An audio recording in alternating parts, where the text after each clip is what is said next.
Who are you?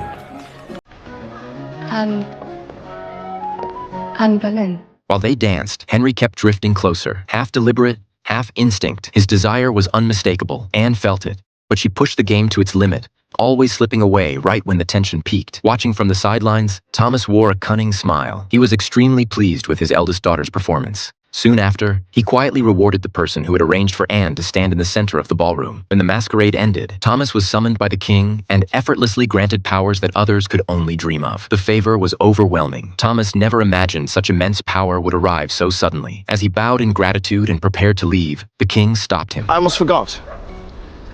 Your daughter. The one who performed in our masquerade. Anne.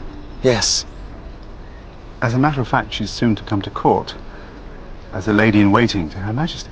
Henry said nothing, but the answer was clearly satisfactory to him. When he turned to walk away, he struggled to hide the smile on his face. In that moment, even the air felt sweet. After Anne entered the palace, Henry became completely enchanted with her. He was obsessed with possessing her body. Even as merely his mistress, he hung on her every word, and even allowed her to discuss matters of state with him. It was under Anne's coercion and manipulation that Henry made ruthless decisions to divorce his wife and crown a new queen. Despite opposition from both the queen and the pope, Henry refused to back down. He even ordered Cardinal Wolsey to travel to Paris to persuade other bishops. But to Henry's dismay, when Wolsey returned from Paris, he reported that no one had attended the meeting held there. This meant Henry's divorce was far from certain. Enraged by this news, he stormed into Queen Catherine's chambers and once again pressured her to voluntarily end the marriage. Why do you go on denying me justice?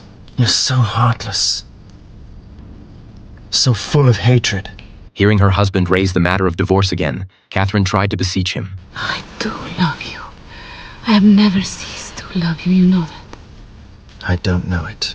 But facing his wife's heartfelt plea, Henry was unmoved. He even brought up once more that Catherine had been his brother's widow. Determined to get what he wanted, Henry commanded Cardinal Wolsey again to force the Pope to consent to the divorce. If the Pope refused, his authority in England would be lost, and the Church's power would be completely dismantled. Even so, the Pope refused to yield. To achieve his goal, Henry even cruelly dragged the Queen into court and publicly declared that he had married his brother's widow. Henry thought the divorce was a done deal, but he underestimated Catherine's resolve. From the very beginning, Catherine understood that this trial would not be fair, so she didn't waste energy struggling pointlessly. Instead, she walked straight toward her husband and suddenly knelt before him. The gesture caught Henry off guard and sent whispers of shock through the entire court. I beseech you, for all the love that has been between us, let me have justice and right.